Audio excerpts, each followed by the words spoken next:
بلکہ بہت جلد ایسا ہوگا کہ مکہ کی سرزمین پر انہی کا سکہ چلے گا۔ تو ایسا کرتے ہیں کہ کوئی انتظام کرتے ہیں۔ کہا پھر ایسا کرو کہ ایک جلسہ کرو، اس جلسے میں بیٹھ کر مشورہ کریں گے اور آپس میں یہ معاملہ طے کریں گے کہ کیا کیا جانا چاہیے۔ چنانچہ سب لوگ دار الندوہ میں جمع ہوئے اور اس دار الندوہ میں بڑے بڑے رؤساء آ گئے۔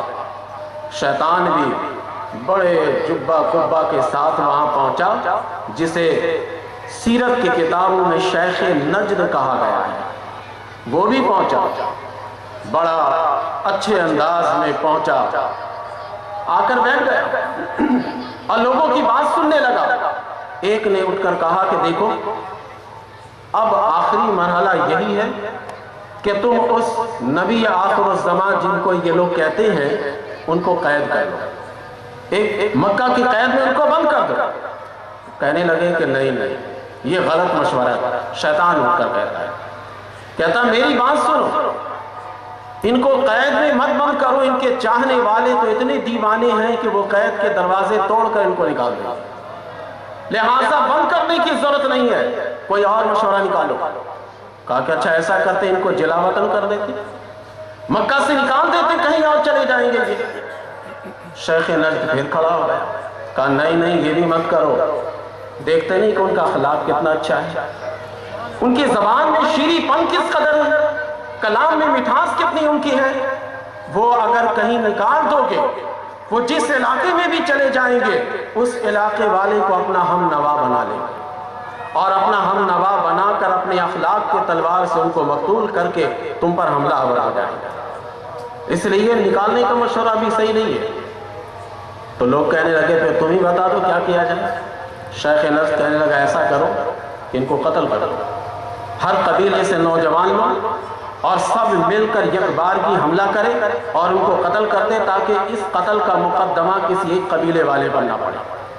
سب نے کہا یہ مشورہ بہت اچھا ہے۔ یہ واقعہ سنا ہے نا آپ نے، قرآن پاک میں بھی اس کے بارے میں ہے، وَإِذْ يَمْكُرُ بِكَ الَّذِينَ كَفَرُوا لِيُثْبِتُوكَ أَوْ يَقْتُلُوكَ أَوْ يُخْرِجُوكَ، کہ اللہ تبارک و تعالی یہ فرماتا ہے کہ اور یاد کیجئے محبوب، جب یہ کافرین مکر کر رہے تھے، جب یہ کافرین عداوت کر رہے تھے اور یہ سوچ رہے تھے کہ آپ کو جیل میں بند کر دیں یا آپ کو قتل کر دیا جائے یا پھر آپ کو مکہ سے نکال دیا جائے، یہ کافرین مکر کر رہے تھے۔ دیکھیں قرآن پاک میں یہ موجود ہے۔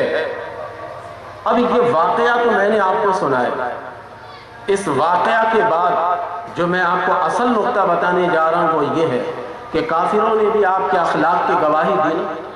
قرآن کریم آپ کے اس سیرت پر روشنی ڈالتے ہوئے کہتا ہے وَإِنَّكَ لَعَلَىٰ خُلُقٍ عَظِيمٍ، اے محبوب آپ خلق عظیم پر ہیں، آپ بڑے اخلاق پر فائز ہیں۔ اور خلق عظیم کا مطلب جانتے ہیں کہ کیا ہے؟ خلق مطلب یہ ہے کہ میں اسٹیج پر ہوں، یہاں پر اخلاق کا مظاہرہ کروں، لیکن اسٹیج سے اترنے کے بعد اخلاق کا مظاہرہ نہ کروں، تو یہ خلق ہے، عظیم نہیں۔ نیچے میں اتر جاؤں، نیچے بھی اخلاق کا مظاہرہ کروں، میں اسٹیج پر رہوں تب بھی اخلاق کا مظاہرہ کروں، میں چار دیواری کے اندر رہوں تب بھی اخلاق کا مظاہرہ کروں، میں دوست و احباب میں رہوں تب بھی اخلاق کا میں مظاہرہ کروں، مجھے لوگ پتھر مارے تب بھی میں اخلاق کا مظاہرہ کروں، لوگ میرے راستے میں کانٹے بچھائیں تب بھی میں اخلاق کا مظاہرہ کروں، تو ایسے اخلاق والے کو خلق عظیم کہتے ہیں۔ قرآن نے گواہی دینا آپ کی سیرت پر، یہ یاد رکھیے گا کہ آپ کی سیرت دو ہے، قولی سیرت اور عملی سیرت۔ میں دونوں کا تذکرہ کروں گا، فرق آپ سمجھتے جائیے گا۔ قرآن نے یہ گواہی دی ہے، اب یہ تو بتائیے کہ قرآن کریم نے جب یہ گواہی دی تو قرآن کریم جس تاریخیت کے ساتھ ہم تک پہنچا ہے اس کی تاریخ یا اس کی سند کچھ ہے ہمارے پاس؟ تاریخیت کی بات چل رہی ہے، وَإِنَّكَ لَعَلَىٰ خُلُقٍ عَظِيمٍ، قرآن نے یہ گواہی دی، اب یہ قرآن ہے، اس پر گواہی بھی ہمارے پاس ہونی چاہیے۔ تو دیکھیں اس پر گواہی بھی ہے۔ میں آج پہلی دفعہ آپ کو سنا رہا ہوں، قرآن کریم کی سند یاد کر لیجئے۔ آپ نے احادیث کریمہ کی سندیں یاد کی ہیں یا نہیں کہ بہر کیف آپ کو سندیں مل جائیں گی، لیکن آج پہلی مرتبہ قرآن کی سند یاد کر لیجئے کہ ہمارے گھروں میں جو قرآن ہے وہ کس طرح ہم تک پہنچا ہے۔ ہمارے گھر میں جو اللہ کا کلام ہے وہ کلام کس طرح سے ہم تک پہنچا ہے، اس کی تاریخی حیثیت ملاحظہ کر لیجیے کہ اس کی تاریخی حیثیت کیا ہے۔ دیکھیے اس کی تاریخی حیثیت میں اب آپ کو بتا رہا ہوں۔ محمد بن اسماعیل بخاری نے ہمیں کہا کہ یہ جو قرآن ہمارے گھر میں ہے یہ اللہ کا کلام ہے۔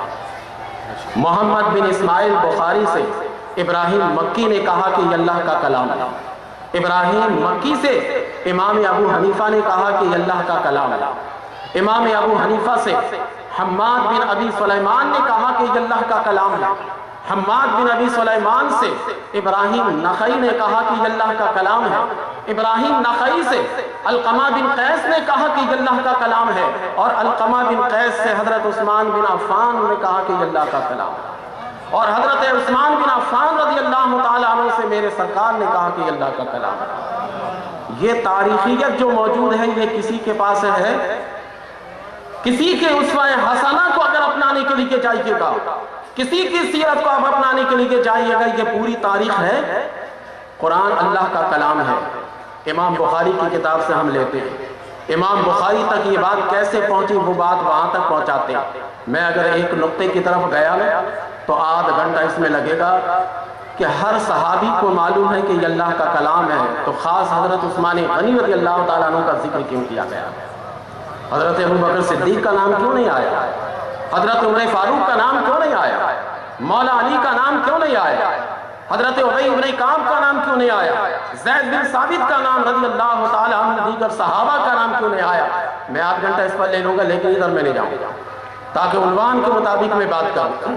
دیکھیے سرکار مدینہ علیہ السلام کا اخلاق جو اخلاق حسنہ ہے، جس کی گواہی کافروں نے دی، جس کے بارے میں کافروں نے بھی اقرار کیا، اور قرآن کریم نے اس کے بارے میں کہا وَإِنَّكَ لَعَلَىٰ خُلُقٍ عَظِيمٍ، اس کی پوری تاریخ ہمارے پاس موجود ہے۔